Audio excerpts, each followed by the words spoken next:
तो आज मैं आपको एक अनोखी रहस्यमय कहानी सुनाऊंगा। अगर आप चैनल पर नए हैं तो अभी सब्सक्राइब कर ले, क्योंकि यह मेरा दूसरा नया चैनल है।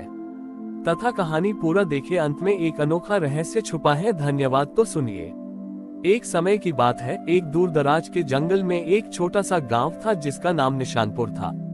इस गांव की सबसे खास बात यह थी कि यहाँ सिर्फ लकड़ी के कारीगर रहते थे। वे इतने कुशल थे कि लकड़ी से कुछ भी बना सकते थे, लेकिन उन्हें दुर्गा पूजा की मूर्ति बनाना नहीं आता था, क्योंकि उनके पूर्वजों ने हमेशा से यही माना था कि मिट्टी की मूर्ति ही पवित्र होती है। हर साल दुर्गा पूजा से पहले गांव के मुखिया को पास के शहर में जाकर एक मिट्टी का कलश लाना होता था। ये कलश इतना नाजुक होता था कि यात्रा के दौरान अक्सर टूट जाता था। अगर कलश टूट जाता तो गांव में पूजा नहीं हो पाती थी। इस साल गांव का सबसे युवा कारीगर आदित्य को ये जिम्मेदारी दी गई। आदित्य बहुत प्रतिभाशाली था, लेकिन वह इस बात से बहुत चिंतित था कि कहीं कलश टूट न जाए। आदित्य ने गांव के बुजुर्गों से पूछा, जब हम लकड़ी की इतनी सुंदर चीजें बना सकते हैं, तो क्या हम लकड़ी का कलश नहीं बना सकते? एक बुजुर्ग कारीगर ने कहा, नहीं बेटा, ये हमारी सदियों पुरानी परंपरा है। मिट्टी का कलश ही पवित्र माना जाता है, क्योंकि मिट्टी से ही जीवन का आरंभ होता है। आदित्य ने उनकी बात मान ली और शहर की ओर निकल पड़ा। रास्ते में बहुत तेज बारिश हो रही थी और कीचड़ भरा हुआ था। आदित्य ने अपनी पूरी कोशिश की, लेकिन कलश उसके हाथ से फिसल गया और टूट गया। उसका दिल टूट गया। वह डर गया कि अब गांव में पूजा नहीं होगी और सब उसे बुरा भला कहेंगे। वह वहीं बैठकर रोने लगा। तभी उसे एक विचार आया। उसने अपनी कुल्हाड़ी और चाकू निकाला और पास के पेड़ से गिरी हुई एक सूखी हुई लकड़ी का टुकड़ा उठाया। उसने धीरे धीरे उस लकड़ी के टुकड़े को तराशना शुरू किया। वह उसमें अपनी सारी निराशा, अपनी सारी मेहनत और अपनी सारी आस्था डाल रहा था। जब बारिश रुकी और उसने अपनी आंखें खोली, तो उसके सामने एक अद्भुत लकड़ी का कलश था। ये कलश इतना सुंदर और कलात्मक था कि उसने पहले कभी ऐसा कुछ नहीं देखा था। वह जानता था कि यह परंपरा के खिलाफ है, लेकिन उसके पास कोई और रास्ता नहीं था। उसने हिम्मत की और उस लकड़ी के कलश को लेकर गांव वापस चला गया। जब आदित्य गांव पहुंचा तो सभी लोग उसे देखकर हैरान रह गए। गांव के मुखिया ने जब टूटे हुए मिट्टी के कलश के बारे में सुना तो उन्हें बहुत दुख हुआ, लेकिन जब उन्होंने आदित्य के हाथों में लकड़ी का कलश देखा तो वे क्रोधित हो गए। यह क्या है? ये हमारी आस्था का अपमान है, उन्होंने कहा। आदित्य ने अपनी गलती स्वीकार की, लेकिन उसने समझाया कि उसने ये कलश अपनी पूरी श्रद्धा से बनाया है। मिट्टी और लकड़ी दोनों ही माँ दुर्गा की बनाई हुई है। अगर मिट्टी में जीवन है तो लकड़ी में भी तो प्राण होते हैं। यह मेरा भरोसे का कलश है। अचानक एक चमत्कार हुआ। जिस कलश को आदित्य ने बनाया था, उसमें से एक मीठी सी खुशबू आने लगी।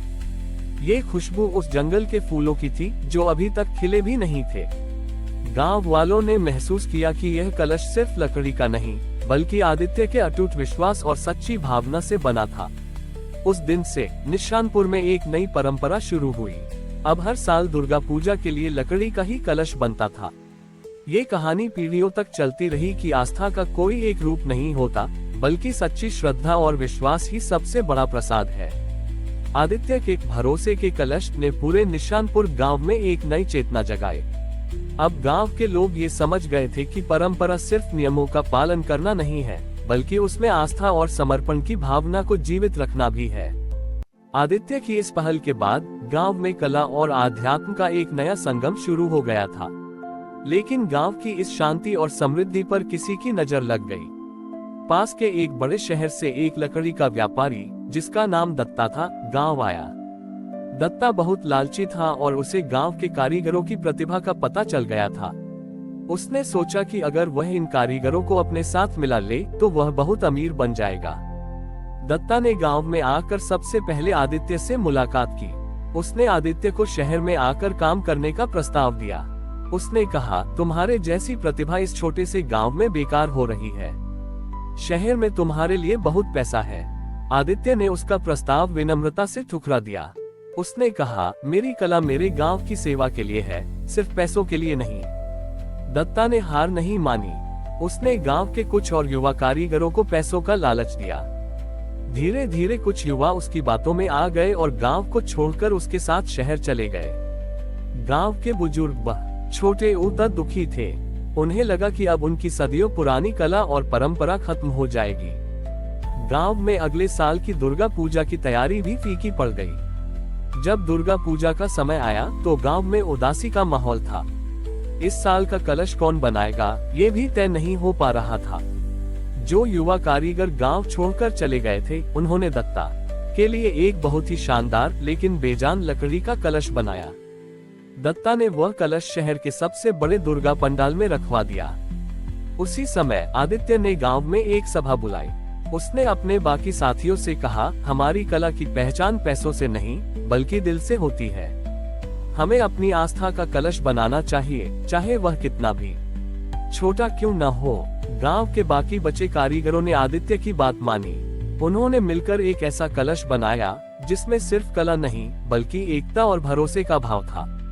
जब ये कलश बन रहा था तो गांव के बच्चे भी उसमें छोटी छोटी लकड़ियां जोड़ रहे थे। कलश स्थापना के दिन एक अद्भुत घटना हुई।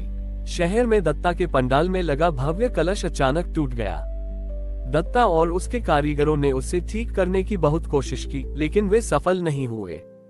उसी समय निशानपुर गांव में आदित्य और उसके साथियों द्वारा बनाया गया साधारण सा कलश अपने आप चमकने लगा।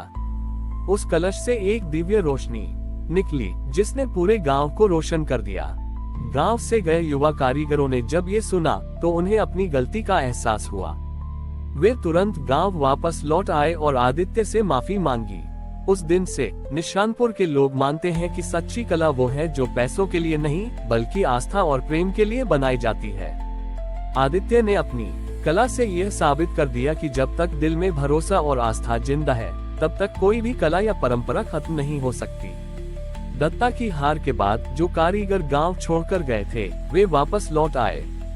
उन्होंने अपने अहंकार और लालच को छोड़कर फिर से आदित्य के साथ काम करना शुरू कर दिया। निशानपुर में अब न केवल लकड़ी की कला बल्कि एकता और विश्वास की भी नई पहचान बन गई थी। कई साल बीत गए। आदित्य अब बूढ़ा हो चुका था और उसने अपनी कला की विरासत अपनी बेटी नीला को सौंपी थी। नीला अपने पिता की तरह ही प्रतिभाशाली थी, लेकिन वह अपनी कला को और आगे ले जाना चाहती थी। वह चाहती थी कि उनके बनाए गए कलश और मूर्तियां सिर्फ गांव में ही नहीं बल्कि पूरी दुनिया में शांति और एकता का संदेश फैलाएं। एक दिन गांव में एक बहुत बड़ी आपदा आई। जंगल में भीषण आग लग गई। यह आग इतनी तेजी से फैल रही थी कि गांव तक पहुंचने का खतरा था। गांव के लोग डर गए और अपनी जान बचाने के लिए भागने लगे। नीला ने अपने पिता को देखा जो बहुत शांत थे। आदित्य ने अपनी बेटी से कहा, डरना नहीं, आग को पानी से नहीं आस्था से बुझाया जा सकता है। नीला को पहले तो अपने पिता की बात समझ नहीं आई, लेकिन उसने उन पर भरोसा किया। उसने गांव के सभी लोगों से कहा कि वे भागे नहीं बल्कि अपने अपने घरों में रखे लकड़ी के कलश ले बाहर आए। सभी ने वैसा ही किया। गांव के चौराहे पर लकड़ी के हजारों कलश इकट्ठा हो गए। आग की लपटें गांव के बहुत करीब आ चुकी थी। नीला ने सभी से कहा, हमने ये कलश सिर्फ लकड़ी से नहीं बल्कि अपनी आस्था और भरोसे से बनाए हैं। आज यही आस्था हमें बचाएगी। उसने अपनी आंखें बंद की और अपने मन में मां दुर्गा का ध्यान किया। उसके बाद उसने अपने हाथ से सबसे पहले अपने कलश को उठाकर आग की तरफ उछाल दिया। उसके बाद सभी गांव वालों ने भी अपने अपने कलश आग की तरफ फेंकने शुरू कर दिए। जैसे ही लकड़ी के वे कलश आग में गिरे, एक अद्भुत चमत्कार हुआ। वे कलश जले नहीं बल्कि उनकी चमक और तेज बढ़ गया और उन कलशों से एक ठंडी और सुगंध छोटी ईता हवा निकलने लगी, जिसने धीरे धीरे आग की लपटों को शांत कर दिया। कुछ ही देर में पूरी आग बुझ गई और जंगल फिर से शांत हो गया। गांव वाले हैरान थे। उन्होंने देखा कि उनकी बनाई हुई कला में इतनी शक्ति थी कि वह प्रकृति की सबसे बड़ी आपदा को भी शांत कर सकती थी। उस दिन से निशानपुर के लोग हर साल दुर्गा पूजा से पहले अपने अपने घरों के लिए एक नया लकड़ी का कलश बनाते हैं। ये कलश केवल पूजा के लिए नहीं बल्कि सुरक्षा और भरोसे के प्रतीक बन गए हैं। हमारी और भी आध्यात्मिक एवं अनोखी कहानियां देखने के लिए हमारे चैनल पर जाएं तथा धार्मिक एवं पौराणिक अनोखी कहानियां हमारे चैनल पर है। कृपया जाके देखें तथा हमारे चैनल को सब्सक्राइब करके रखें और वीडियो लाइक जरूर करें। धन्यवाद।